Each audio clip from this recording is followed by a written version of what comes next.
I would be very happy and very relieved to feel as though I was responding to the elected government of the United States of America with what talents God's given me. I'm responsible to the people of the United States of America. The nature of the information to which I'm privy is sensitive enough that the full disclosure of that information would have to be done in an appropriate location and under appropriate circumstances. Certain military application information would have to be done in a closed session milieu for the national security. The Congress knows it's not in control. They know that this is a wild train out of control. And they want that control back. They're not stupid. They know that there are things that are going on down the hall from them that they can't fathom. They deserve to have that back in their hands because that's what they were elected to do. And if we care at all about what's left of our Constitution, they deserve to have that in their hands. Aren't we the masters of our destiny in our country? Aren't we supposed to be? Yes, sir. Supposed to be.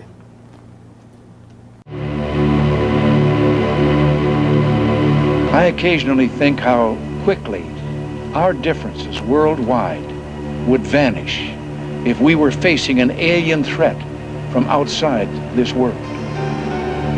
And yet, I ask you, is not an alien force already among us?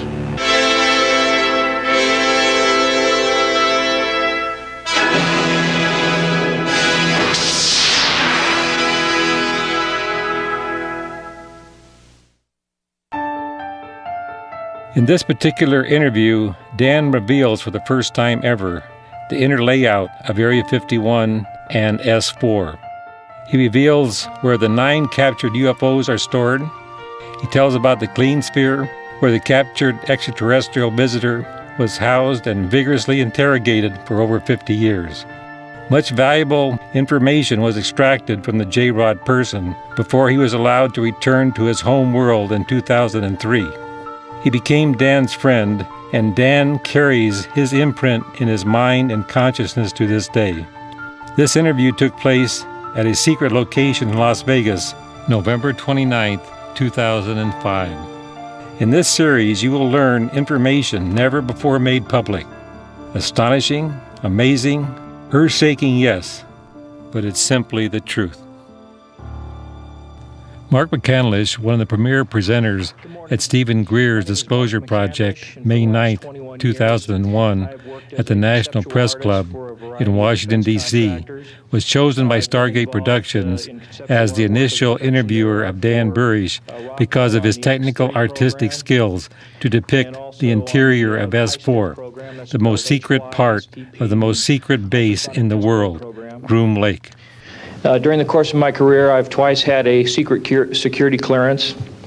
In 1967, while my father was stationed at Westover Air Force Base, the headquarters for 8th Air Force Strategic Air Command, I witnessed and watched through a telescope a UFO which hovered over a nuclear weapons storage facility for approximately 10 minutes and then departed with an acceleration approaching a bullet leaving a rifle barrel.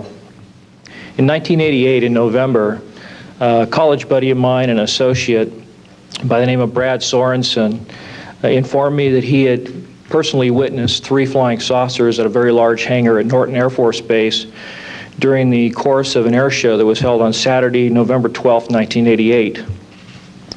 I subsequently called my congressman from that district. I called his office. This was Congressman George E. Brown Jr., who at the time was the chairman of the Congressional Committee on Space Science and Advanced Technology. I naturally assumed that since this presentation that Brad talked about was for top military brass and certain congressional individuals, that his office must have coordinated this with the local Air Force Office of Public Affairs. A male staff member in Congressman Brown's office not only confirmed the exhibit, but the fact that there were 3 discs at that exhibit. These discs were hovering off the floor without any visible means of support. They were referred to as alien reproduction vehicles, also nicknamed the flux liner because they used high voltage electricity. Let's see.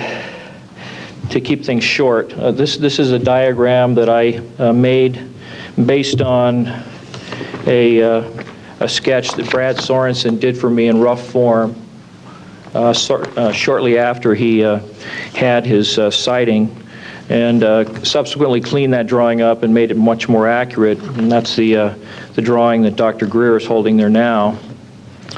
Anyway, I could provide you much more detail at a later time, and I am prepared to testify in detail concerning these events and their truthfulness before Congress. Thank you very much. Stargate Productions has briefed John Lear extensively on the Dan Burisch story in 2005 and 2006. Here he describes Area 51. This is a Nevada test site. The area comprises about 10,000 square miles.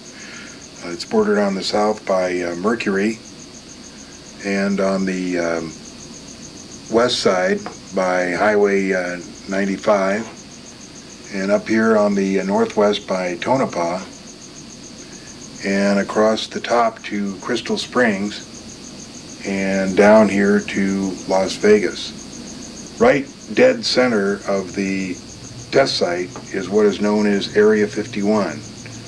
Also known as Watertown, also known as the Ranch. At the very center is Groom Lake. It's about 10 miles on each side, and this is where most of the secret activity goes on. Just 10 miles south of the Groom Lake complex is an even more secret area. This is where the saucers, the discs, are flown, an area called S4. Area 51 was basically a Navy training base until 1955, when, in conjunction with the CIA, Lockheed made a secret test base out of it. And the reason was to test the U-2. In 1959, 60, and 61, they also tested the SR-71 out of there, and it became a perfect area in which to test secret equipment and secret airplanes. So it was, because it was so remote, it was bounded on all sides by mountains, and it was essentially 1,000,000 miles from nowhere. Bob Lazar had told you about the lounge. What were you telling me about the lounge there? Oh, well, there's a Air Force colonel that's been there since the beginning of Groom Lake Area 51, and his name is Sam. His last name begins with H. I don't know what his last name is. But anyway, Sam meets every single person that ever works at or goes into or has anything to do with Groom Lake. So he's been there forever. He knows everybody. If you get a clearance and go to work up there, the first one you meet is Sam. And so he's such a fixture up at Groom Lake that the bar and lounge up there is named Sam's Place. And he's an actual person? He's an actual person, no, Air Force colonel, and he's probably CIA because nobody's just Air Force up there. Right. The interesting thing here, as I was telling you, Ron, is that so many people have said that Bob Lazar didn't work there because he wasn't weighed going in and going out. And that was an important part of the Bob Lazar story, is he never mentioned being weighed going in and going out, because he was not. But remember, this was in 1988. Burisch is talking about 1989 and beyond, and most people are familiar with the information beyond that. Let me tell you exactly why people are being weighed. It's because during the time that Bob was up at the working up at S4, he took a camera in there. It was a small 110 camera. He bought it at just a pharmacy. He put it in his pocket, and when he was working up at S4 on one of the chairs, he said he leaned back and he put the camera into the leg of that chair like this. he leaned back and because the camera just fit right up into the leg. And what he was going to do was take pictures, keep it there, and at some point take it out. Because at that time there was no weighing personnel. So then after he left, the question between Bob and me and Goofon and the rest was, I wonder if they ever found the camera. Well, let me tell you, they did find the camera, and that's why everybody gets weighed going in and out, so just that thing won't happen again. The organization that is in charge of handling the extraterrestrial presence on Earth and keeping the knowledge classified since at least 1947 is called Majestic. The origins of the Majestic 12, as it is called, have their roots in the July 1947 crash of several ET vehicles in and around Roswell, New Mexico. President Truman established the Majestic 12 Committee, and they were formally inaugurated in September 1947. The original members are as follows. The Majestic 12 is a group of scientists and scientific advisors who work for the Committee of the Majority. Now, I have had occasion, when I was involved with Aquarius, to have to send to the so-called Majestic 12 the documents to which you were privy, the leaked material from my deceased friends. And I had association with them on that level. One of the Majestic 12, or I should say was alleged to be a member of the Majestic 12, was present at the Clean Sphere when I was in the Clean Sphere. I've mentioned his name before. This again may be risking the cause of my freedom, because of the very problems we face now as a society. So I've got to be careful about that, whether or not that sacrifices my freedom. His first name is Vignew, as far as I will go from there. At a secret location in Las Vegas, Mark McCandlish continues his in-depth interview of Dan Burisch, a government-sanctioned whistleblower extraordinaire, about the alien cover-up at the most secret base, Area 51, called S4, at the Nevada test site. I was then taken for the first time to Groom Lake for testing, and this was bizarre.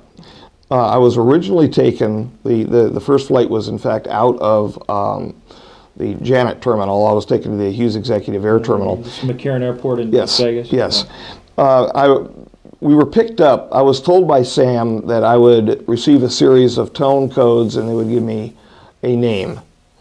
Well, in a time. I'd be picked up outside, and my mom and my dad would regularly see me. In fact, as this was going on, get picked up outside the apartment on Channel 10 Drive, saluted by U.S. Air Force, who they had stripes and they were in a normal enlisted men. Right, and placed in the back of a small sedan, black sedan, and would be transported over to the Hughes Executive Terminal. I was then escorted in to a gentleman at a podium. From there, I was given a license plate number. I had to show my ID and all of that business. I had my ID with me. Were these like randomly chosen, but actual license plate numbers? That I don't know. Okay. That I don't know. But they read with 3 letters, 3 numbers, like a standard Nevada license plate. In 2004, Ron Garner, Stargate producer, introduced Linda Howe, UFO researcher, to Doreen Crane, Dan's mother, in Las Vegas. Linda continued her investigation into the Dan Burisch story. Pictured here is Linda with Dan at Frenchman's Mountain outside of Las Vegas. The following interview took place on the Coast to Coast radio program on February the 10th, 2006, with George Norrie, Linda Howe, and Doreen Crane. Doreen confirms her son's story about being given a secret code, being picked up at their home, and seeing him board a Janet jet at McCarran Airport in Las Vegas.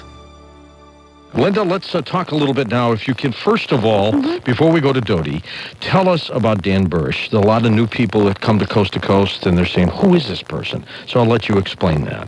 Well, I was hoping I could kill 2 birds with 1 stone and actually start with his mother and come up chronologically so that we can see a kind of flow here. All right. Dodie Crane, as she's known to people, was born Doreen LaPierre Crane on July 28, 1939, which makes her 66 years old today. She married her husband, John Crane, 44 years ago on December 31st, 1961, and 3 years later, Danny B. Crane was born on February 2nd at St. Francis Hospital in Linwood, California. 22 years later, on December 24th, 1986, Danny B. Crane received a BA from the University of Nevada, Las Vegas, after spending a youth with great intense focus on microbiology. That I have established myself in talking with people and mentors who knew him during his young years and in high school. Then in 1988 to 1989, according to Doreen Crane, her son Danny, quote, received money from the United States Navy for work to get his PhD in microbiology at State University of New York, Stony Brook, unquote. Dodie Crane said the PhD diploma certificate arrived in the mail at the John and Doreen Crane home in Las Vegas on February 5th, 1990. John Crane says he put it in a frame and he nailed it to the living room wall. And now as we speak, in 2006 February, Dan Burisch is now 42 years old, and he has not seen either of his parents since October 5th, 1993. Dan Burisch told me a year or so ago that he did work on a top-secret MJ-12 project for the United States Navy that took him into, specifically, Area 51 S4 between 1989 and 1994. He says that's the only relevant time of his story. While he was there, he allegedly worked in a clean sphere with an EBIN, one of these extraterrestrial biological entities, on a medical project. I think it was on Coast a year ago. Amid the increasing amount of smoke and confusion around the Dan Burisch story, I told you that as much smoke as there was, I still thought that there was some fire there, and I still do based on some of my own independent research, but it is without doubt one of the most controversial sagas in the whole history of the UFO phenomenon, and nothing really has been proved. And I wondered, George, if we could start out by introducing Doreen Crane and asking her what she thinks is the strongest evidence as his mother that she knows personally that convinces her that Dan worked for at least a period of time for the United States government. Sure thing. Doreen's with us now. Hi, Doreen. Hi. You can call me Dodie. Okay, Dodie. I'm going to let you and Linda chat for a while because she is indeed a better expert than I ever will be in this particular case, and I will just muddy it up. So go ahead, Linda. Okay. Hi, Dodie. Hi. How you doing? What has convinced you as his mother from being around him before he left your house and never returned? What specifically, the phone codes, the cars, tell this audience about what you know personally. Okay, first of all, I forgot to mention to you when I was talking to you about a W-2 form from the U.S. Naval Intelligence that John used to make Danny's taxes. And we had a W-2 form, but of course they were attached to Danny's copies and stuff, and he took those with him when he left home. But you're saying your husband personally saw a W-2 Navy form because he did your son's taxes? Yes, and I seen it too, because I used to sit around with John when we did the taxes. Okay. Now, talk about the phone. Okay, the phone calls. When Danny was living at home, he got picked up with the Navy, got involved with the U.S. Naval Intelligence at UNLV. Then he came home one day and told us that he had signed a piece of paper that he was going to be helping the Naval Intelligence at Area 51. And he was 18 years old. We almost blew our stack because he had signed the paper. Secondly, after that, phone calls kept coming into our home, and they'd ask for Danny, and I would give them to Danny, and Danny would punch in a code, and then either he would call back or they would, at that time, tell him where to go. either at Nellis or at McCarran. What is your firsthand knowledge about either helping him, driving him, or checking on cars? How do you know that he ever went to McCarran or Nellis? Well, first of all, 18, 19 years old, you kind of wonder what's going on. So couple of times I followed him when he had his own car.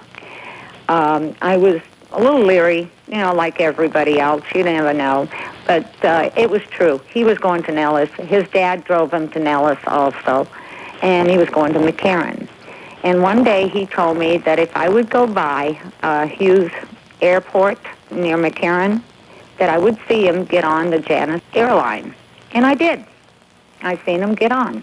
And the Janus airplane is supposed to be the small one to fly scientists out to Area 51S4. Correct. He told me, he said, Mom, if you want to see this, come on over and see it. And I drove by and I waited a few minutes and I watched him get on the plane. And it was my son getting on the plane. Dodie, would you say it is fair on this February 10th, 2006 night to say that neither you nor your husband nor anyone right now has anything that would stand up as solid proof that Dan B. Crane Burisch worked with an extraterrestrial biological entity in a sphere at Area 51S4? Well, let me put it this way. I brought up my son not to lie, and he told his dad and I a couple of times that he had done just that. And I believed him because I believed what I seen with my own eyes and how he was being picked up. He got picked up by the U.S. Naval and right in front of our home, and I believe him. From there, I would take that. I was escorted out onto the tarmac, up an external ramp, a rolling staircase, into the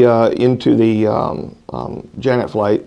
And I could see that it was a white. Yeah, there was a 737 Boeing. They had no markings on them except for I remember seeing some number details as I walked by the cockpit one time. Some number details to the bottom right of the co-pilot. Okay. The right side would be the co-pilot's. Yes. And aside from that, a red stripe, and there was nothing up on the tail that I noticed, the stabilizer fin. What was the inside of the aircraft like? The ones that I were in, it was a slate gray, and they had paps over the seats that had stripes on them. Uh-huh. Any baggage or bins above? There were baggage bins, but I never saw them accessed. Okay. And so I would be brought into the aircraft and taken back to the tail of the plane. And then I could see and I could hear other folks loading in up front, and a drape would be pulled, and I was told ultimately by one of the male enlisted personnel who were actually, there was a U.S. Air Force actually on board this aircraft, that those were engineers for Groom Lake, and you're here, they're there, and never the twain shall meet. And this was especially during the first time. Things relaxed a little bit as time went on, when I was meeting with other team members and we would go from there or go from McCarran, but it didn't, it never totally relaxed. There was always that wall between we and they. From there, we got close a couple times, sitting behind the other engineers, but sure. Just close. We wanted to hear. Curiosity, natural curiosity. Yeah. They didn't have the same curiosity about us. I don't even know if they knew that we were there, but that we were just disinterested or not interesting to them. But the aircraft taxied, took off. Not that many minutes later, a few minutes. That's what it seemed like. The captain would normally turn on the PA system in the flights, where we could hear him actually communicating with ground control, and there was no music playing at the time when the PA would come on. That would automatically cut off. And later on, I had mentioned that Neil Diamond's "Coming to America." I love the song, Neil, I love you, but over and over and over again, it gets kind of like a closed loop. Mm-hmm. Would they play the whole song, or was it just the phrase "Coming to America"? It was the whole song. Okay. Well, at least that's something. That helped. No, it was the whole, oh God, over and over again. Anyway, that would be bad. But I would hear them call pyramid, pyramid, pyramid. That was your call sign? Well, that was something that I think the pilot may have been communicating with Groom Ground Control. Okay. Confirming that whatever, I think maybe I'm guessing here, whatever the identifier was from their ground control for the aircraft, whatever tag they had or whatever on their So he was radar. addressing the GCI? I believe so.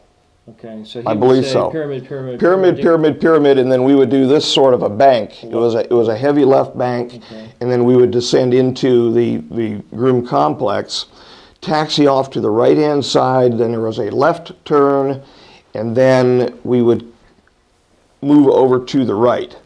So it was land, right, left, and a move over to the right. So were you coming in from the north, or were you able to discern? Oh,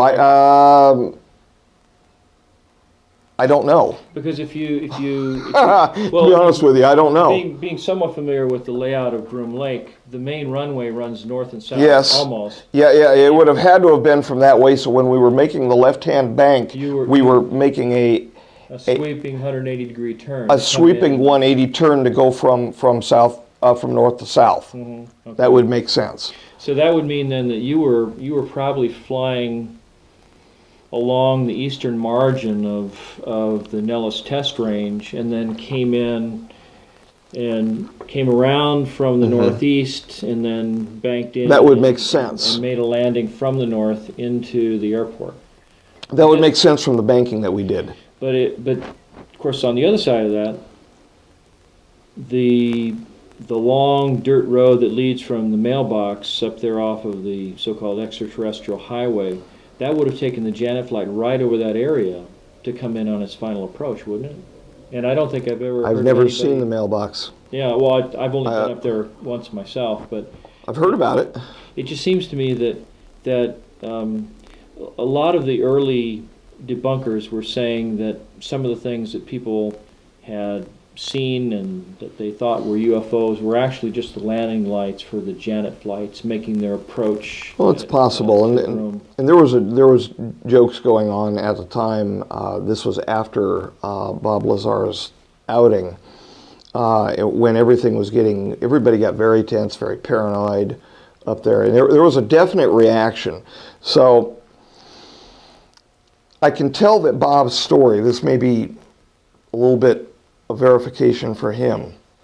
I can tell that his story by evidence is accurate because of the accuracy of the Galileo Bay at S4.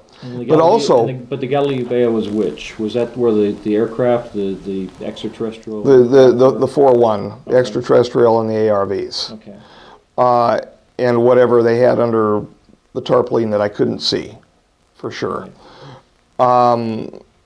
But the thing is not only did he have that accurate, which he could have heard from someone, but they wouldn't, in my estimation, have become as paranoid as what they did about badges, identifying, as stiff as what they were acting. And I was hearing that they were acting stiffer than usual. From if this guy hadn't been there, right, if this guy hadn't been there. So that provides a degree of verification to me personally that he had been there. In Bob Lazar's video, excerpts from the government Bible, he describes his badge in great detail that allowed him to enter S4 at Area 51. As you can see in this representation, my ID badge had a white background with one light blue and one dark blue diagonal stripe in the upper left-hand corner. At the bottom of the badge, there were letters and numbers designating various areas, including S4. On my badge, there was a star punch through S4. The back of the ID badge was dark blue with a vertical mag stripe running down one side. My relationship with Groom Lake was very small. I was taken a couple times after landing off the Janet flights, handing my license plate number, and was taken in a small buggy, almost like a small Jeep, golf cart type. Was it open or was it closed? It was open. Okay. It was open. And by a couple, very large looking hangar, the thing looked like a mountain as we passed by the right hand side of it. And a couple buildings into the left, was taken inside of a building, was identified by security again, okay. Nellis Security. They looked like, they were in cami and they looked like standard enlisted security officers for Air Force. Okay, you were saying they usually wore camouflage and they had, what, a black beret? Yes.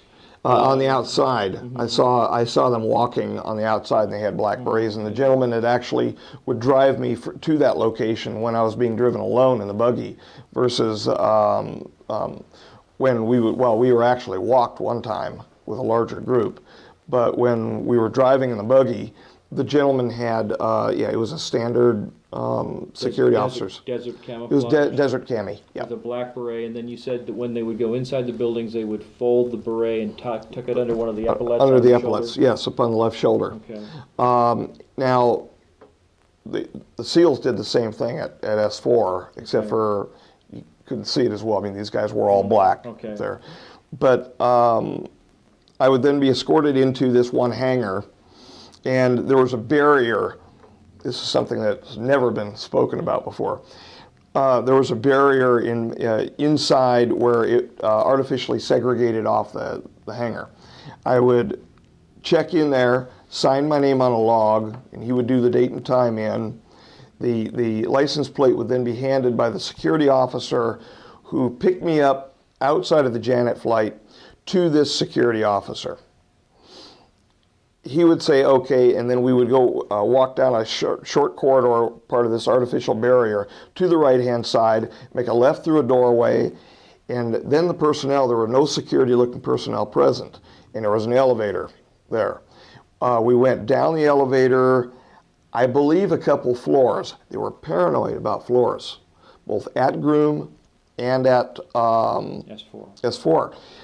Absolutely paranoid about the numbers of the floors. The security officer who picked me up is the one that actually escorted me into the elevator. Okay. And they had the same motion every time. Both the SEALs did at S4 as well as the standard security, so I don't know, they may have been the same thing, but wearing different clothing. And what they would do is they would come into the elevator and they would tuck in. Now, the numbers on the outside of the elevator, there were no numbers. Okay. So I couldn't see a 1, 2, 3, 4 or anything like that. Okay. We would go into the elevator, which was just a shiny steel doors. Would they actually just close like this, or were they bypass doors where there was one and then another? No, they would just, as a normal elevator there. Okay. We had a different series of situations at S4, and we're going to get to the doorways there, because we actually had lift doors there. Really? Especially the ones in the decon between. Like on the old warehouse? Well, there were plexiglass. There were plexiglass, and there were air curtains on both sides of them. Okay. And so they would lift up out of the floor or drop down when you would move from one decon setting to another, from BL1 to BL2, for instance, as you were being further deconned and bunnied up. Okay. Now, when you say air curtain, what is an air curtain? Well, it was a projection, a lengthwise projection of air going upward, and the air curtain acts as an interference for the passing of particulates from one location to another. Okay. Okay. Good. And they were set up in the past level 2 positive pressure areas for levels 3 and 4 and 4, 5. Ostensibly 4, 5. I'm sure that they had something set up down in the ambassadorial suite, but I never got down in there to actually see it. I saw past the scissors a couple times, but that's it. So anyway, I was taken into the laboratory there several times under this same modality, and brought down a couple levels. But the thing about the behavior of the security officers was they would get in and they would put their back to the numbers, which were covered anyway. They had flat covers over the top of them, so there were no numbers. And they'd put their hands behind them, and ostensibly, I guess, count down and go pop, and they'd push a button, and down we would go. So you never actually knew which floor you were on? Nope, not initially. It was a few seconds, but depending upon the speed of the elevator, and it's difficult to judge when you're in an elevator, it was 2 or 3 floors down. I was brought into a standard laboratory environment, a microscopy environment, where there were microscopes sitting on a table. And the questioning by one personnel in there, usually wearing a blue lab coat, began. He would sit opposite me, and I joked with him. I said, I'm used to, when being tested, having a double-headed scope, and that was an actual reference to Jim Reynolds, because when he was teaching me originally at Long Beach Memorial, we had an AO double-headed scope. Now, when you and he say had a pointer. double-headed, you mean where two people can view into Binocular the same... double, Okay. right. Okay. Yeah, a binocular double-headed. He would sit opposite me as you are now, but with a smaller length table. And I was tested a couple times under that scenario, where they would bring in a plastic slide box with numbers on the slides, and he'd say, go through them and tell me what you think. Okay. And at that point, another male attendant who was wearing a smock come up back at me and just wire me up with a standard headset. Okay. And I would begin viewing through the microscope, load the slides in myself, and And they would record your analysis? everything, yes. Okay. That happened a few times with progressively more difficult slides. And then I would be transported back out buggied onto the jet. Then I would see people load in up in the front. And that was all that happened? You'd go all the way out there, do this little spiel with the microscope, and then you leave? Yes. Just that quick? Yeah, well, 2-3 hours. Still, that's a rather short stay, though, I guess. It is, it is. And my stay at Groom at any one time never got longer than that. Yeah, one time I was set out there in a bus for a couple hours maybe, and I don't know why they said, well, we need to hold, we need to wait. Maybe they had other personnel down at Papoose at the time, I don't know, where we couldn't come in and bump noses with them, so to speak. So would it be safe to say that the highways that you traveled over, for the most part, were paved, at least as far as you could tell? I'd say about halfway. They were paved. After that, we were on it's not as bad as trying to drive down to Lake Mojave or something down the Power Line Road along the west side of it, but it was bumpy. Okay. It was. I could hear that we were on dirt going in, and it stayed dirt until we popped up onto the tarmac, and then they said, okay, you can lift the blinds, and we lifted the blinds at that point and saw whatever we saw, and again, nothing that I saw in the way of weapon systems which were exposed, or aviation examples am I wishing to talk about. Aircraft. I have no, I'll go as far as to say some of the things that I saw up there had to have been experimental aircraft. But that's all I don't have any authority to say anything else. And God knows if this is broadcast anywhere, everyone is going to end up hearing it. So will our enemies. So, what I saw, know nothing, see nothing. So how did your work up there progress after that? I mean, were you at some point certified to continue working there and make analysis of tissue samples that were something other than human? My last few times taken up into the Groom complex to the same location, I was brought into the back room, and in the back room they had an auto slide, what looked like I'm losing the word here, conveyor. And the slides were actually, they looked like rectangular solids. They were set up in a pressurized French type, like a Poissier type French cell. And they were brought in under an otoscope and actually rotated in on somebody else's command. So these were not translucent slides where they had sliced through something and you were viewing light coming through tissue. You were looking at the hard surface of an opaque specimen from above? Or? This was the particular microscope that I was working on was an invert scope. The head of the microscope, where the objectives were actually underneath the slide. So I was looking through a very fine barrier between the objective and the item on the inside of the pressurized slide. Okay. So it was actually an invert scope, like you would use for tissue or culture. Okay.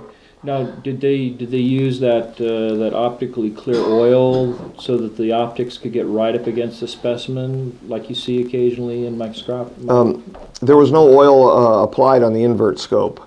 Okay. And in fact, we didn't get up over probably 600 diameters. Okay. Looking at these, and they looked like small microglial tissue, but they were not normal. They did not appear normal. They had a external and an internal division for the cytoplasmic process, which looked abnormal, and given the fact that it was dendritic in appearance and it was a tissue culture, I started wondering, and seriously, I had convinced myself at that moment I was looking at something for biowarfare. Because again, I wasn't thinking anything about anything being extraterrestrial. Okay. Everything was going to be prosaic to me, and that's the way I think first anyway. Okay. Well, now let me stop you. Now, when you said that the tissue looked dendritic in nature, what does that, to the common person, what does that mean?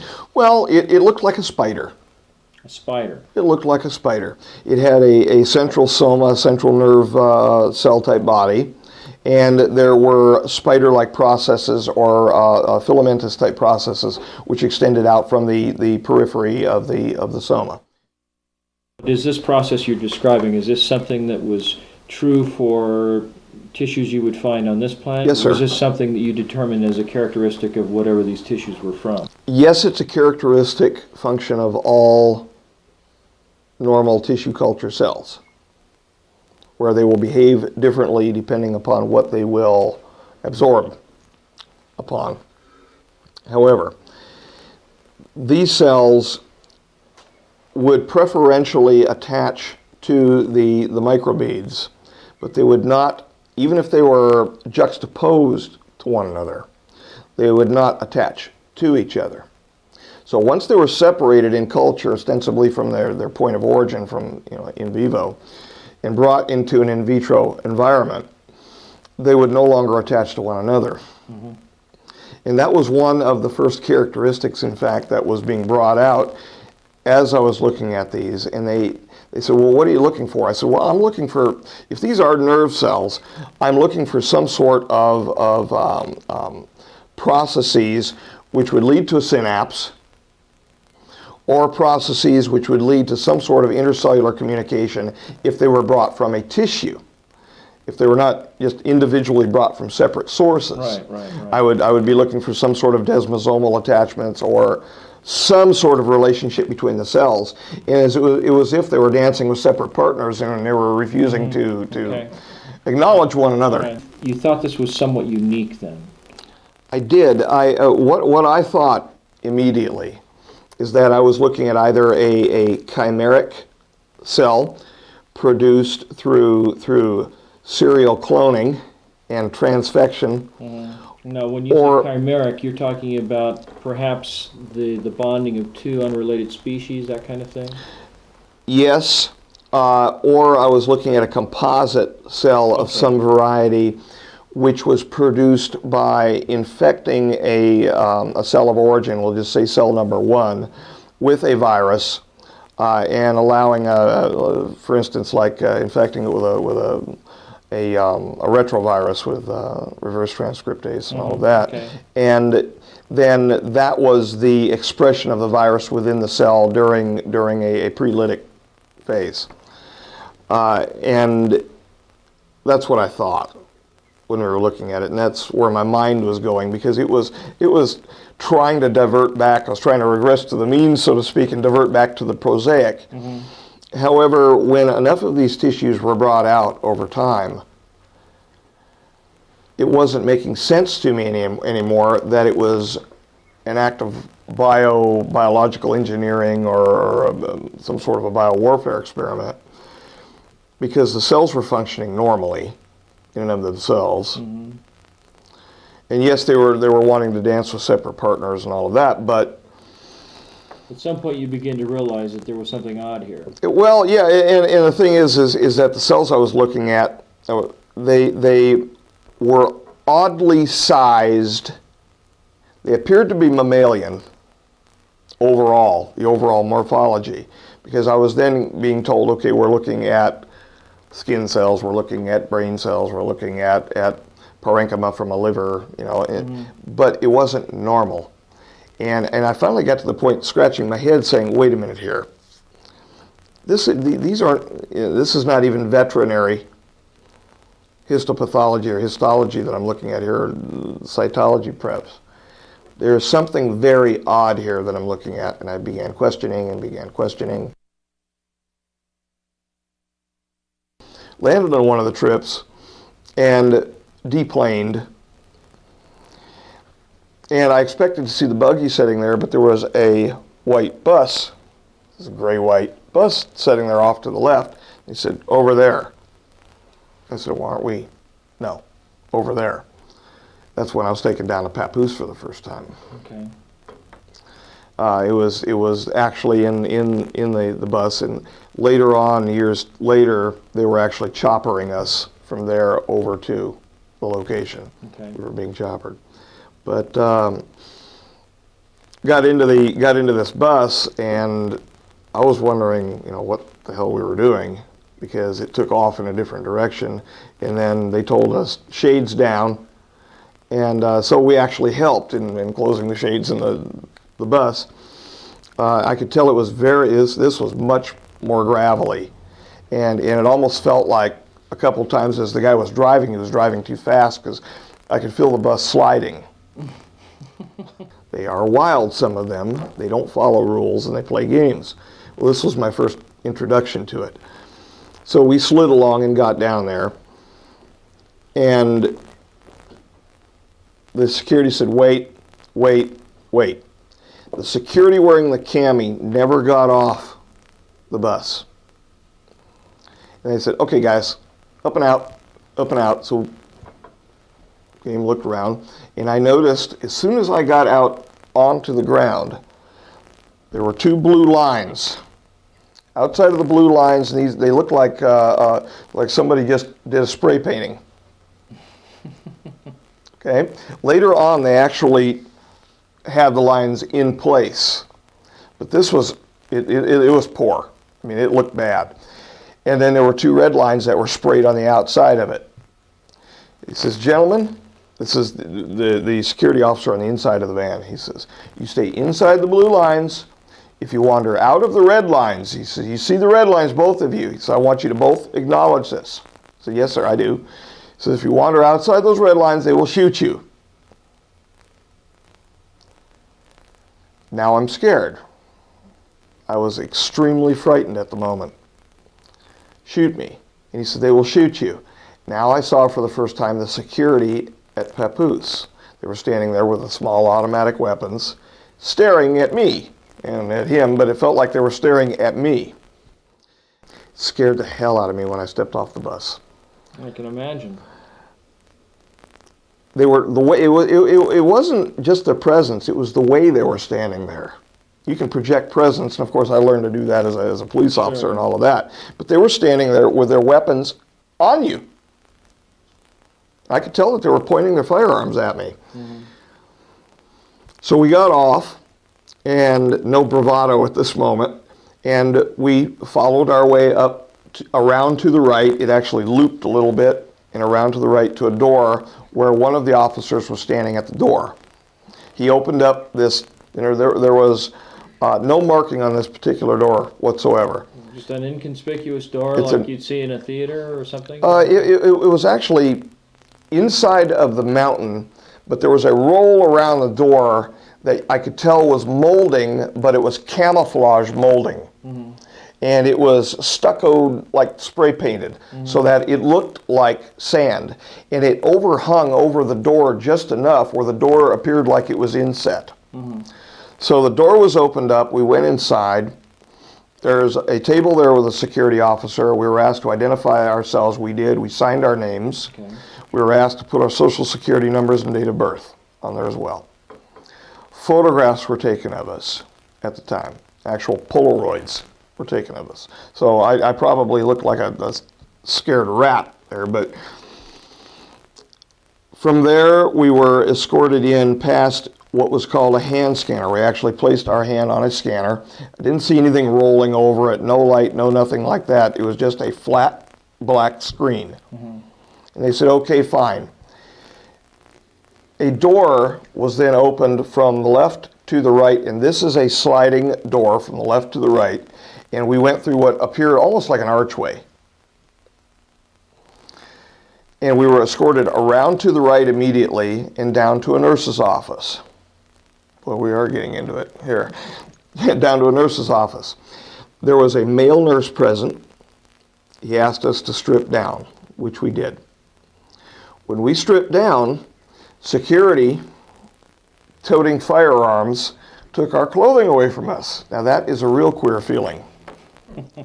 So you're buck naked at this point? Or are you Yes, sir. You're down to your skivvies? No, he had us buck naked. Every time into the facility, you are stripped down to your birthday suit when you, well, I was.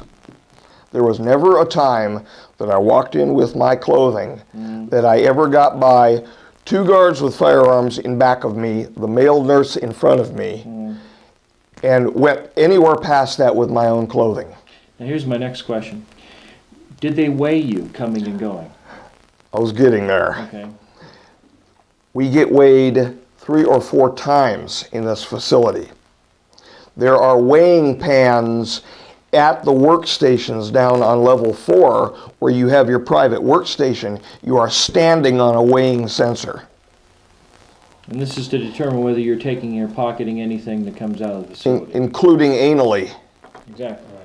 Just like they would do in a federal penitentiary. Yeah, there is no way to get anything out of there.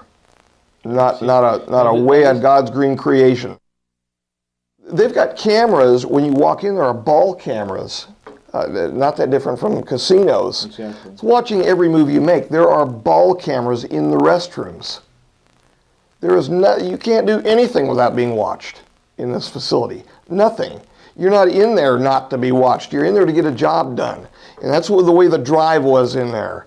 It was, you're here to do the best job that's possible for any human being, get it done. That's just the way we were treated. And that was initially until things calmed down when J1 came in a couple times and arms went around and I got treated like the favorite son, but still. Now J1, what does that mean? He is the official honorary first position leader of the MJ-12. Okay, and they call him J1? Yeah, it's the #1 position. Now, is this J1 person someone that the average public individual would recognize? No. This particular gentleman was on the television a couple times, only a couple times to my knowledge, and it was during the first Gulf War. J1 is Vice Admiral J.M. McConnell, Director of the National Security Agency, 1992 to 1996. Admiral McConnell has been like Dan's godfather throughout his entire career. Over 40 microbiologists have died strange deaths over the last 5 years. The fact that Dan is still alive is a testament to McConnell's power to control Dan's life. Stargate Productions has been ordered by Admiral McConnell to complete this video biography as soon as possible. That task has been completed as you are witnessing. From NBC News in Washington, this is Meet the Press with Tim Russert. Our issues this Sunday: what is the real terrorist threat to the United States homeland? How good is our intelligence gathering?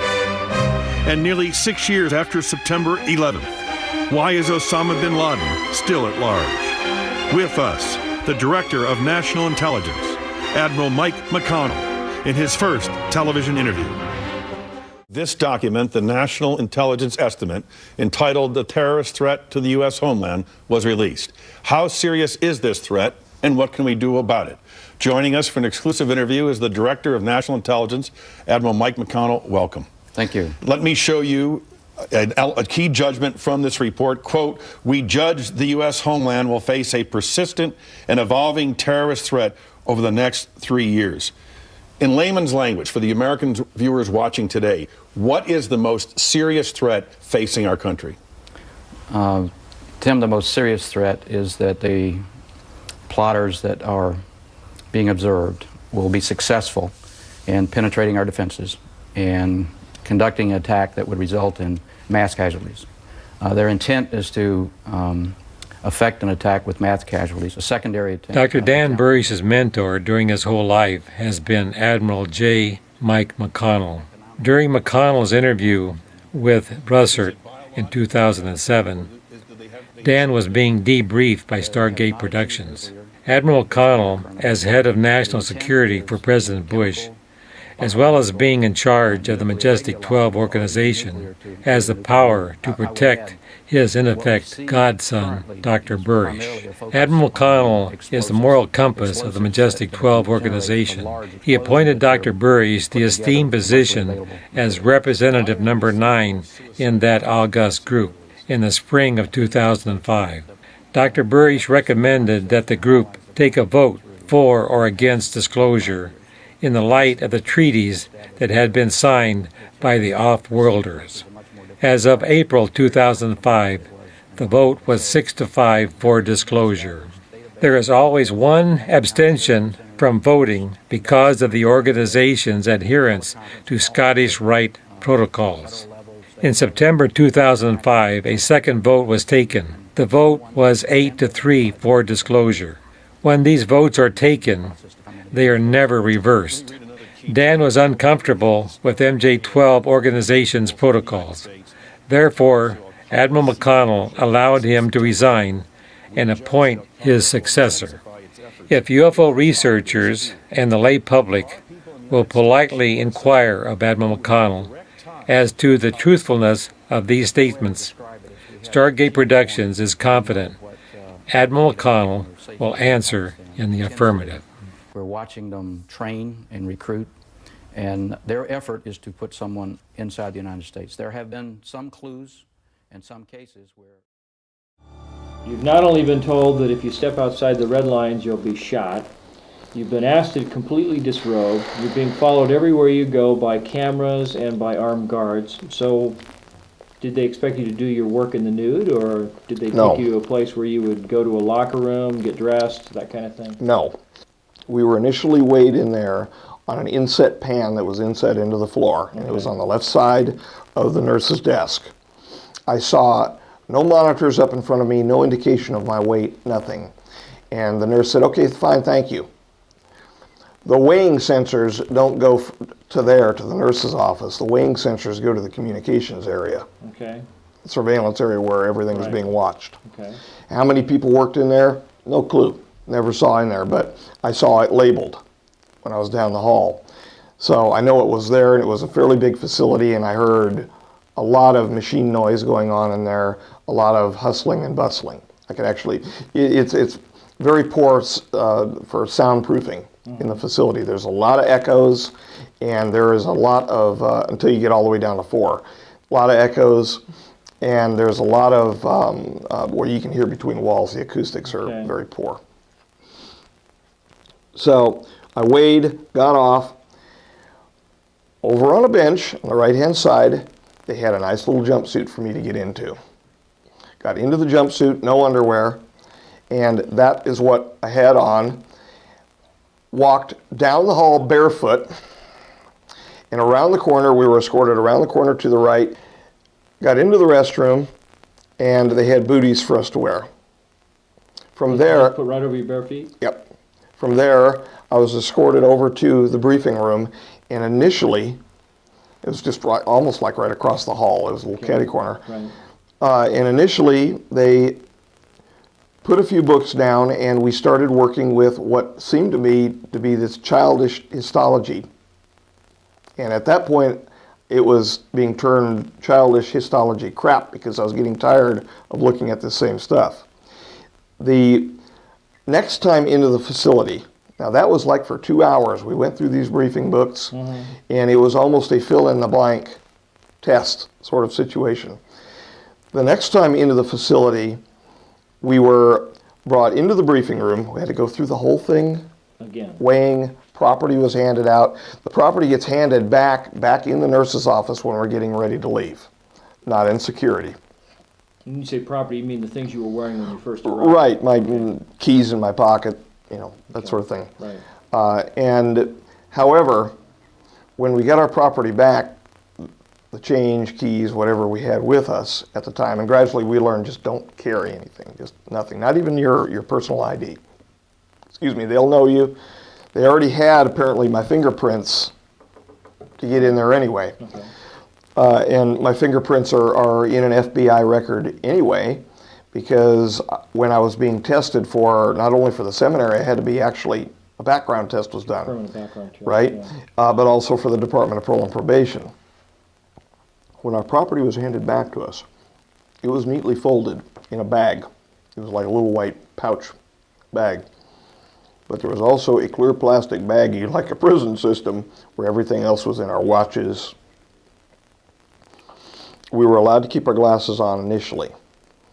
After I was read into the Aquarius program, my personal glasses were removed. And when I would come down to decon on level 4, they would give me a new set of glasses to wear, which were my prescription. Okay. And ultimately, when they did the bell, when we were going in for the J-Rod, the front of the bell was beveled, and my prescription was actually beveled into the front where I could see clearly out of the front of this bell. Wow.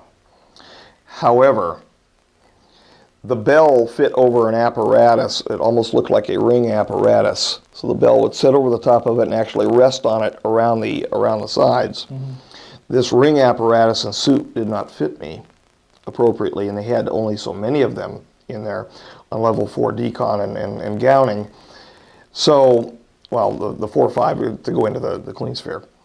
So the problem was either one was too big, which I could not wear, or there was one which was slightly too small, so the bell fit on too tight and was extremely painful.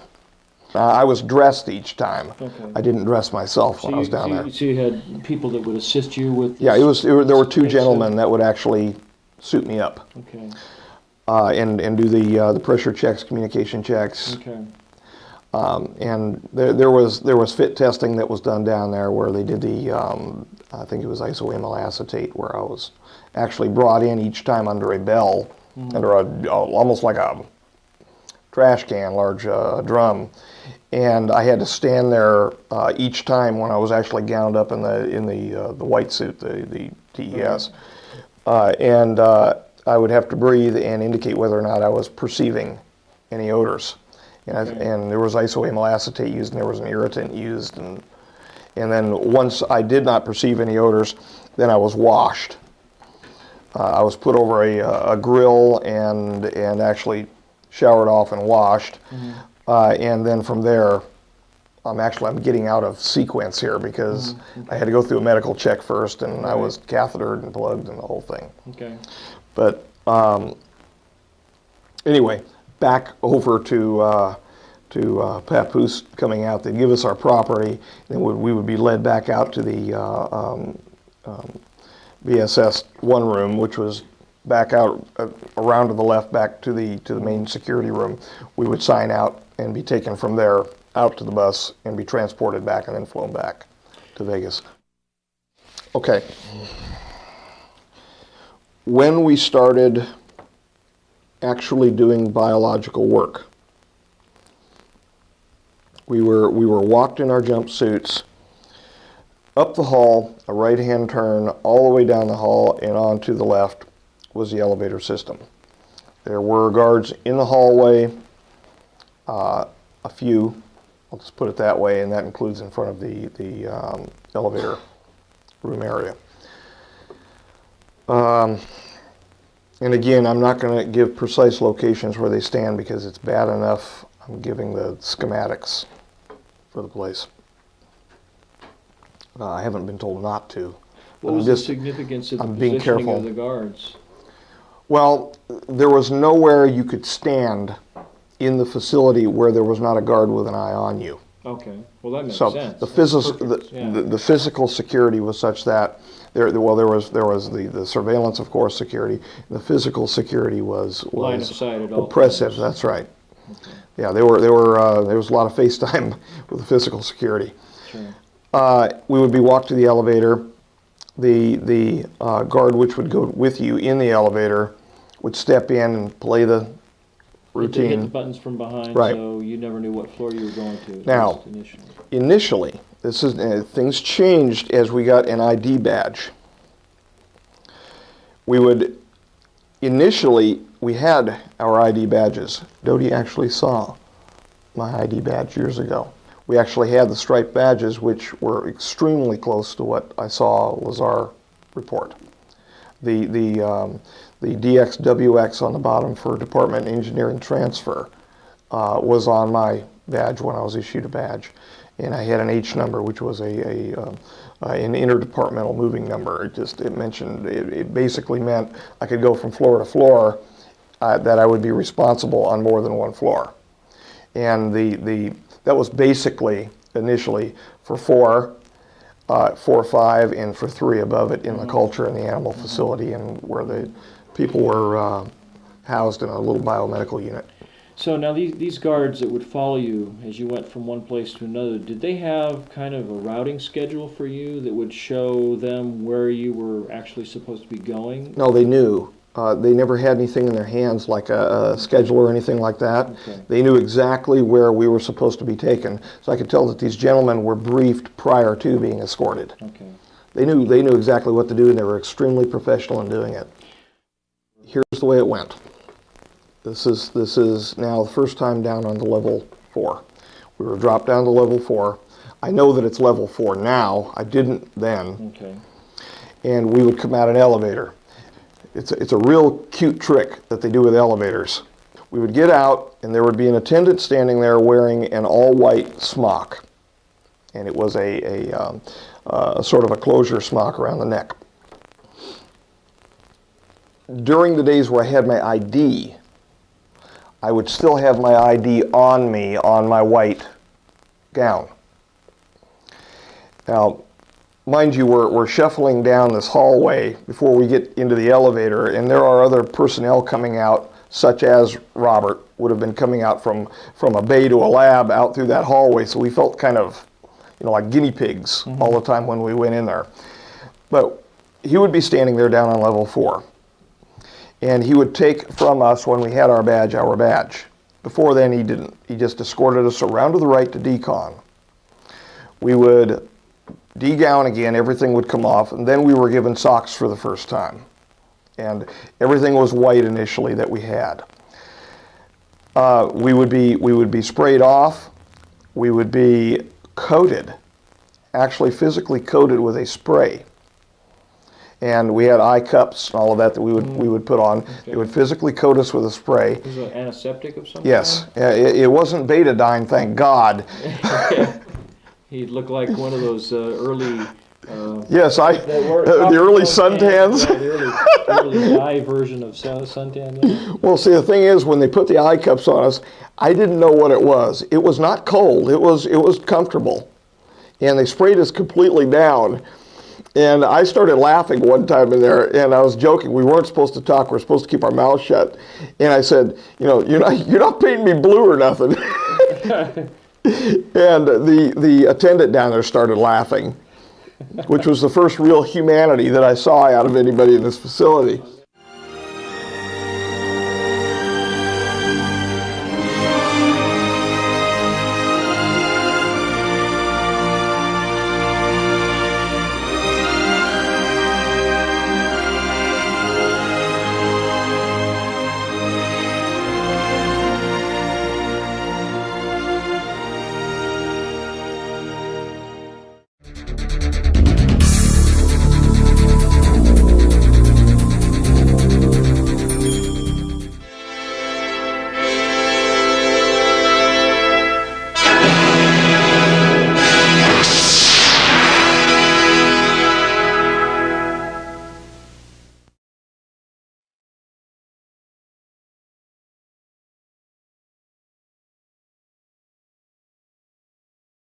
Perhaps we need some outside universal threat to make us recognize this common bound. I occasionally think how quickly our differences worldwide would vanish if we were facing an alien threat from outside this world. The Stargate production team has taken President Ronald Reagan's declaration to the United Nations as a launching pad to alert both United Nations and high officials in the United States government about this testimony you're about to witness regarding the presence on planet Earth of beings from another star system. Copies of these debriefings have already been placed in the hands of ranking members of Congress, both past and present. Part of Dr. Dan Burisch's testimony would have to be in a closed session in order to preserve the secrecy related to the biowarfare component of his experiences. Disclosure will be accomplished sooner or later, but it remains to be seen that videotaped interviews with insiders who are anxious to tell their story will galvanize the aware public to demand real, final disclosure. Dr. Dan Burisch and scores of others have suffered mightily because of their desire to go public. The UFO community, as well as the general public, must regain control of our mutual destiny by letting the powers that be know the time is now. Here is Dan eloquently making the same demand.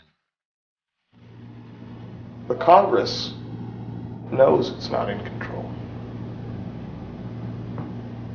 They know that this is a train, a wild train out of control. And they want that control back. They're not stupid. They know that there are things that are going on down the hall from them that they can't fathom. They deserve to have that back in their hands because that's what they were elected to do. And if we care at all about what's left of our Constitution, they deserve to have that in their hands. Aren't we the masters of our destiny in our country? Aren't we supposed to be? Yes, sir. Supposed to be.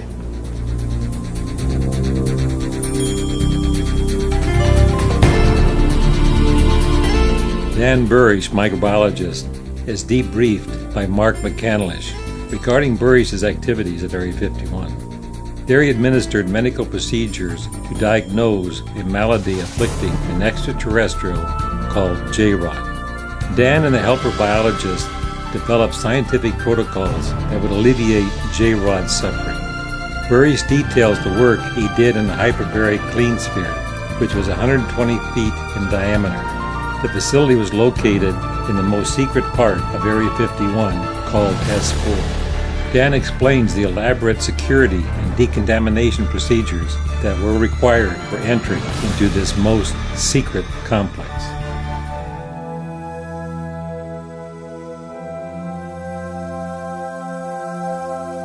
And he says, no. He says, we're not coloring you or nothing. It was clear. It was clear. From there, we were washed, actually washed over our heads with a hand sort of a spray, and told to go ahead and to gown up. And there was another white smock. It was a separate one, different one, all clean, on a hanger on the right-hand side. So, I mean, if you were sprayed off, did they have towels and you dry off, or it was just you jump into the jumpsuit wet? No, when this evaporated extremely quickly. Oh. And we weren't warm air dried or anything like that. Like you get the decon down the hall, they actually have blowers down there. This thing, whatever the mist was, whatever the antiseptic was, and I was never told what the chemical composition was, it evaporated very quickly. There may have been some sort of a light alcohol involved or something. I don't know. But we would be first deconned that way, and then we went around the corner. Now, as we would go around the corner, our badges, this is for later on, as we got our badges would already be on a hook, on a small board, like a 12 by 12 badge board, and it would be in a clear plastic encasement, kind of almost like a lamination. Mm-hmm. But it would be just kind of popped down into this little pouch, and then next to it there were a series of numbers with blue badges. And we would be told to take a number. And so I would pick favorite numbers in between. You know, I would grab a 4 whenever I could or whatever, because that's always been my favorite number. And And we would pick them off and put them on our smock, and then we would go immediately around to the right to the briefing room. That is where we got our first indication, true, honest-to-God indication that we were dealing with something extraterrestrial. The King Tut container was opened up, the King Group, it's called the King Group Training Update Tapes. The cabinet was open and we were given manuals to study, and we knew at that point that we were dealing with something that was ET, and that was more than sobering. I can imagine. Well, I mean, was there any kind of preview to this introduction to the fact that you were going to be dealing with an extraterrestrial entity? Little John, Sam H. He's a colonel in the United States Air Force. Or so I've been told. He wears the right uniform. But anyway, he tacitly acknowledged that this was something off-world one time prior to being in there. But that's the only indication. That's the only indication. Because I said, this looked like something alien. He looked over and he went to me. And that scared me a little bit, but at the same time I thought he was bullshitting me too. Sure. Okay. And I still thought, until the briefing book was put down in front of me, and these blue briefing books said DTIC on them in white bold letters. The Defense Technical Intelligence Center? As I understand now. Years ago I didn't even know what it meant. Now, was this like a 3-ring binder? Yes. Or was it a fully bound, yes. hardbound book? No. This was a 3-ring binder. Okay. And it had sections in it, actual tabbed off sections. And we were directed at different times, a couple different times in. We were actually brought into that level just for the purpose of going to the briefing room. Now, did these blue books, do they have a title? I mean, a title page? Inside, yes. And what kind of titles would you expect to see? There was one word at the top of the page, and that was Aquarius. Aquarius. And I kind of joked about it because my birth sign is Aquarius. I said, "Oh, this must be mine." I said, "Do you have a Leo?" You know, right. Okay. You know, there was there was some joking going on, and but it said Aquarius on it. There was a bunch of scope orders and you know, fiddle faddle on there about defense institutions, and I just didn't give a damn about it. Was there any kind of introduction that said, well, you know, the species that you will be dealing with is from such and such a star system? Well, yes, it said that. Yes, it said that, but it didn't say it that way. It was more technical manual. They were reports done in what we called OIF, open interrogatory format. And that's one of the problems with the Q94 doc, is that it's not done in the standard introduction or an abstract, an actual intro, a materials and methods. It's not written that way because we were never asked to express ourselves that way.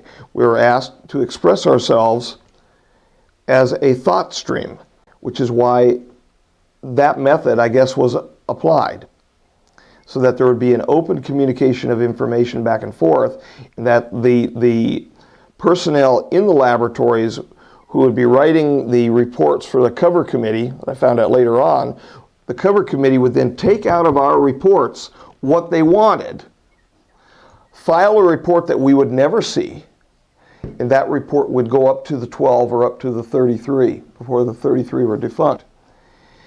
And so we were never pressed to write it in that type of a format, and the express reason given was it would take you too long. We want results, results, results, results, results. So just talk and write in your reports, and then we'll take from it what we need to get our job done, to get the mission completed. Okay. So they were written in that sort of a fashion. They were technical, but they were written in that sort of a fashion, and it made it a little bit difficult to understand, even while, I'm admitting to it, it was difficult to understand while we were initially reading it, what we were dealing with. However, it became extremely well known once we ran into the term extraterrestrial biological entity. Okay, so this EBE term is not just something that's been tossed out in science fiction and various movie formats. This is an actual term that's used by the military? Yes. Yes. I had no idea for the longest time that I was dealing with something that was on a different timeline. I thought that it was a true alien. This thing was an extraterrestrial, but it wasn't an alien. This thing, I don't know, well, the person. An extraterrestrial, but not an alien. That's right. Be more specific. Okay. Evolutionary lineage. His evolutionary lineage, Kiela's, was directly related to our own. He's a human being, yet a changed human being. When I use the term alien, I'm meaning specifically something of an extraterrestrial nature which has no genetic lineage to humanity. So when you won't hear me say I met with an alien. In fact, I'll say that I didn't meet with an alien, I met with an extraterrestrial. And I've mentioned that before, and that's the difference. We're not talking about an evolutionary pathway here resulting from a human being if we're talking about an alien. If I'm just talking about an extraterrestrial human, I'm talking about a J-Rod or one of the Orion beings who actually have a genetic lineage to the human race.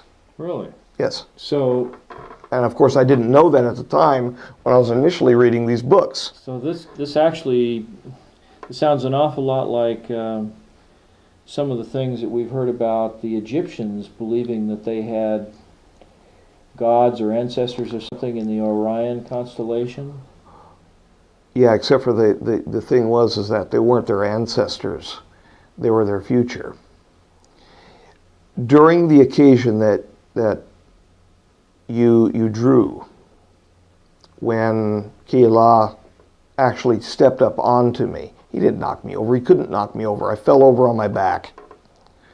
He began walking toward me across the clean sphere, and it broke the protocol that I expected, even though I felt kinship with him at the time already. It broke the protocol that I expected to happen, and I stepped back in fear away from him. When I stepped back rapidly, there's a grating on the floor in the clean sphere. Right. My shoe, I don't remember if it was my right or my left, but my shoe was caught in the grating briefly, and it caused it to stub my heel a little bit, and I actually fell over backward onto my back in there. And he walked half smiling, trying to smile, up onto me and sat on my chest and looked at me. All hell started breaking loose. I heard over the microphone at the time, both from the gallery. The number 2 broke in then because we had 2 separate communication pathways in there. We had number 1, which covered the assisting team, the B team on the floor around the clean sphere, and we had a number 2 unit that we could push, which would go directly to the security surveillance. And gradually we got to know, although we never saw their faces in the surveillance area, we got to know their voices. Right, okay. So I heard everything, all hell breaking loose on the floor. Never saw it because at that time I was already falling into his eyes. And that's exactly what it felt like. Mm-hmm. It felt like although I was lying on my back, I was falling into him. Mm-hmm.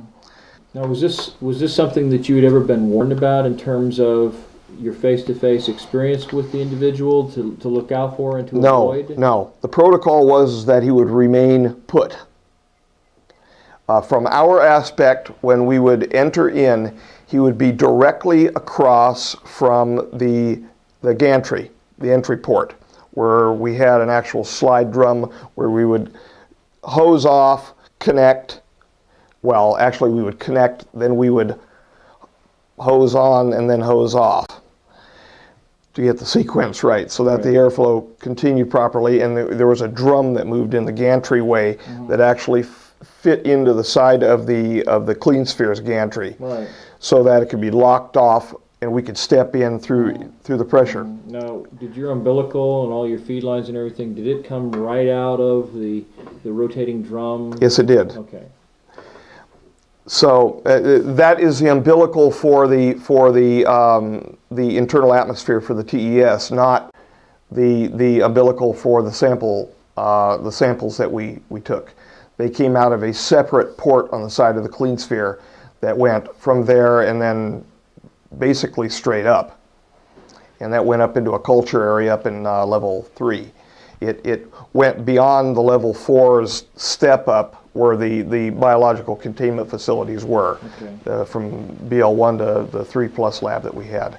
They called it BL4 down at the end, but that's supposed to be, although it was a hose in from the ceiling where we would walk. We used to joke between us when we were in there. The one joke we would make, we'd say we're a hydra.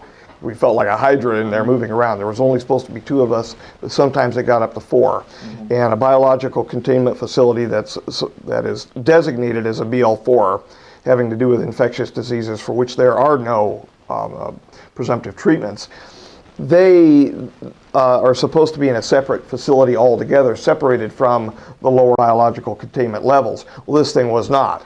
Yes, it was a cabinet lab. We dealt strictly inside of cabinets with glove boxes, but it was still attached to the 3 next to it, to the 2 and to the 1. So they were contiguous. Okay. So it was called for, and there was an actual sign above the door around the back. I've got it drawn on there where it's located, where we would move from the decon processing in from 3 to 4 that said pretend above the door. In other words, pretend you're walking into a level 4.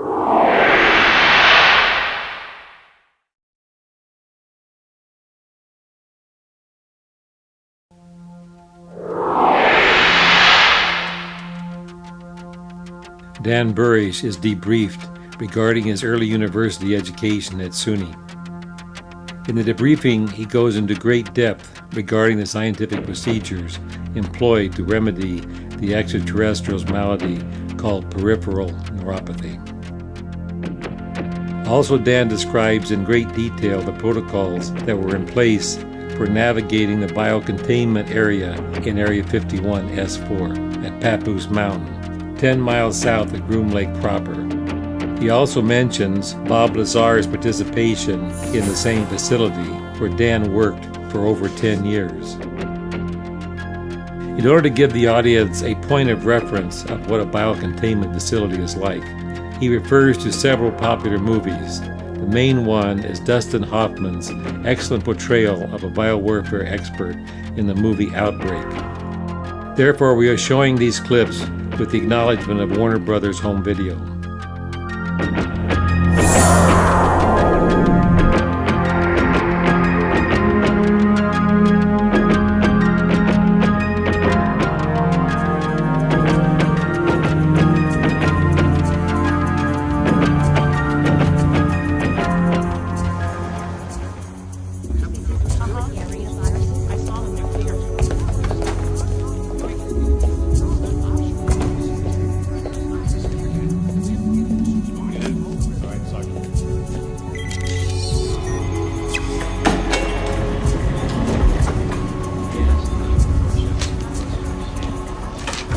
Biosafety Level 1, Minimal Biohazard, Study of Low-Risk Infectious Agents, Pneumonia, Salmonella.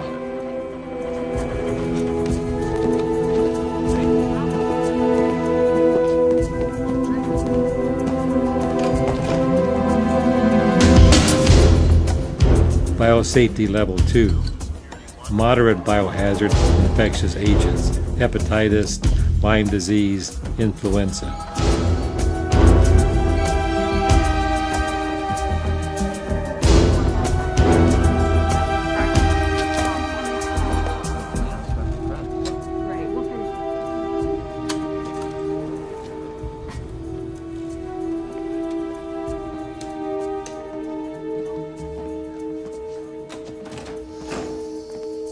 Biosafety Level 3, High Biohazard, Multiple Vaccinations Required, Infectious Agents, Anthrax, Typhus, HIV.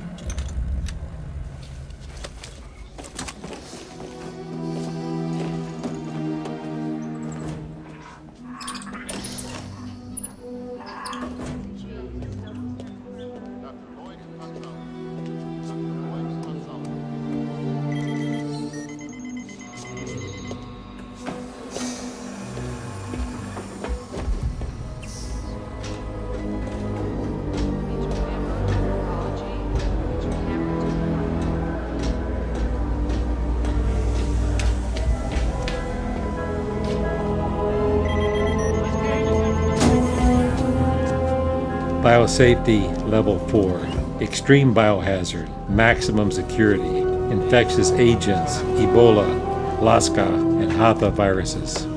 Highly virulent, no known cures or vaccines.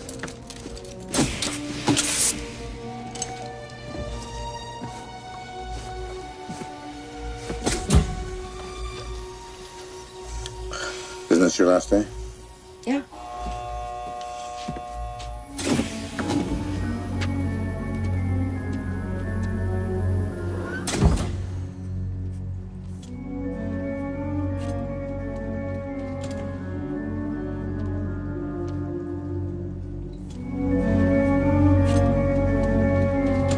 That was the entry area into the BL3 plus, or they called it a 4.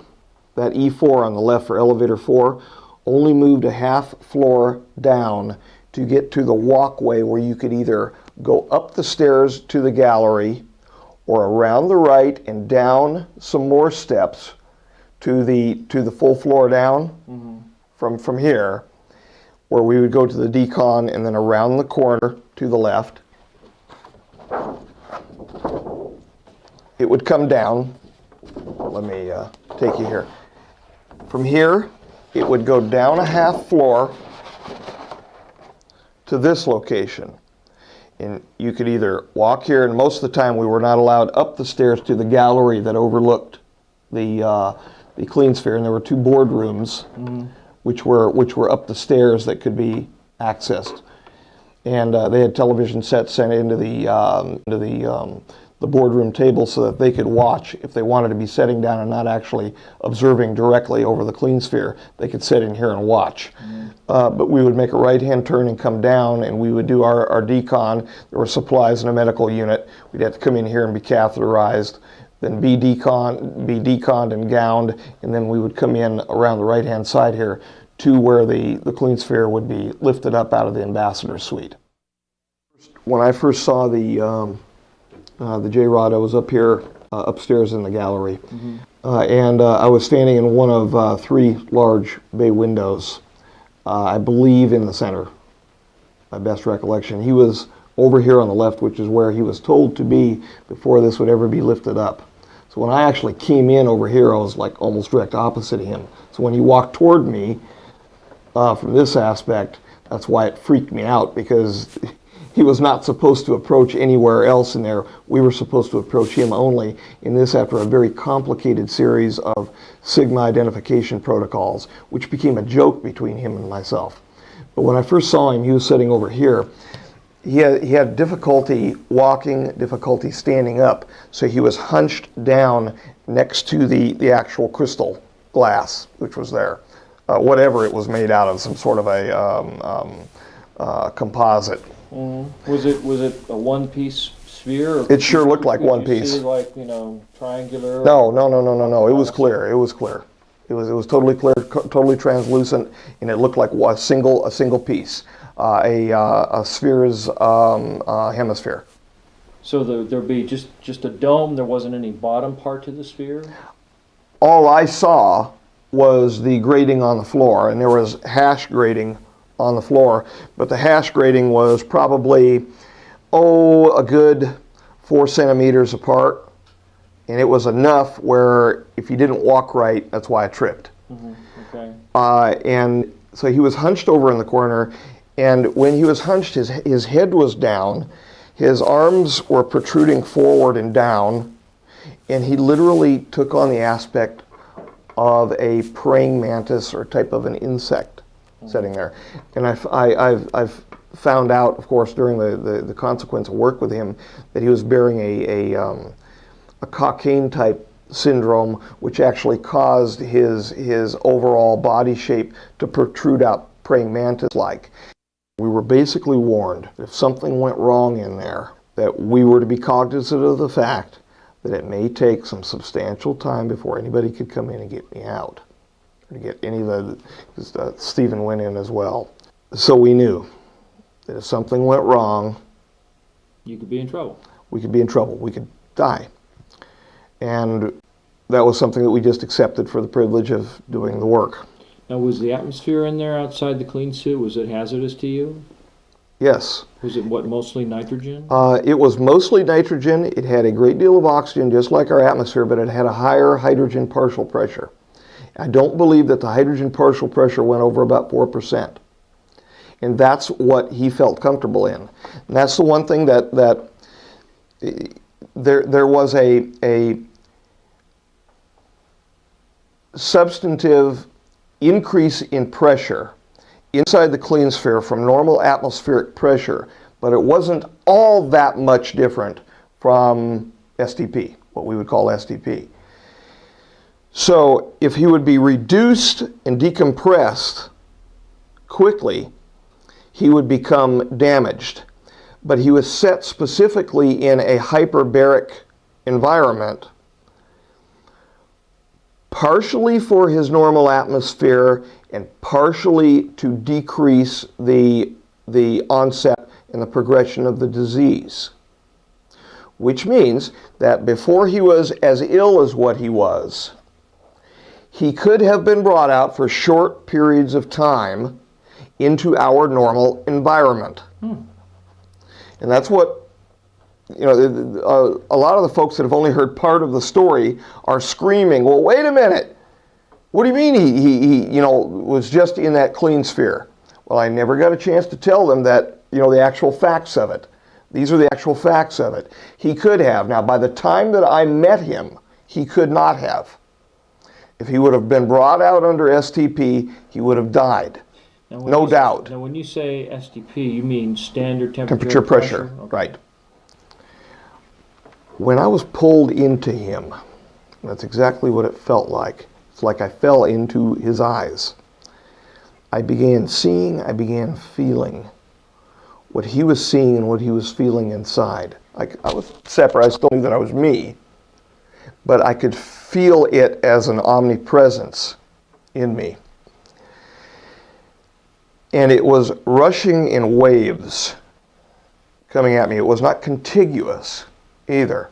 It was rushing in waves, so I actually felt the pulse of his talking to me, of his communication with me. And if he burped, which he did frequently, I could actually feel that. And he would often vomit, and it would run down the side of his face, and I'd have to clean him up. He was extremely ill. But when I fell into him, one of the things that he showed several things contiguously as the waves were going, you know, in process, almost like a movie, a set of trailers for a movie, was an extremely jungle-like, heavy humidity presence, hot area, lush, tropical. I saw something that looked like him, a J-rod, if you will, standing on a block, and the J-rod was wearing an urias. An urias? Oh, like a pharaoh. He was dressed like a pharaoh. Really? And the name, people were chanting. They didn't look like slaves to me. They looked like willing participants. Were they the same species? Same No, we're talking humans here. Oh. We're standing other human. I mean, he's a human too, but I mean present day, present reality type humans of that era. He was standing there. He had a staff, almost like a crozier staff, except for there was only a ring on top of it. And he was talking physically, and he was barking out, he looked like he was barking out orders. Very, very guttural, very, And they were chanting one name, Ra. They were saying, Ra, Ra, Ra. And I was in this, seeing this through his eyes or his memory. And I saw what looked like a beautiful alabaster sheen face of something which was inclined. I saw two large rails, and I saw light discs. Every time they would chant Ra, Ra, it would light up. And they looked like swirling sort of a vortex, but I didn't see it feed downward. It just looked like a disk, like an accretion disk that you'd see for the development of the solar system, right? And I saw these blocks being passed with their chance up these disks. They were going almost effortlessly. They were being touched with the hands of the people who were there, who are all wearing what they almost looked like priests. And there were hundreds of them that were walking up inclined stairs that looked like they had just been poorly done on the side of these rails. They were huge concrete looking type blocks. And they were going raw, raw. And they were pushing their hands, and I saw these blocks carrying up, and I realized what it was that they were building.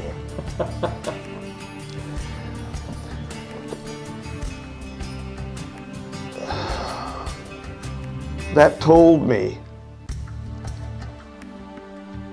that either the ETs that time, and I was only able to analyze this later because it was one experience after another, and it left me nearly comatose. Because I didn't know that he was on a different timeline, a traveler. That either the extraterrestrials were involved with us throughout our history, or they were involved with us throughout our history and they were from another time. From our future. Right.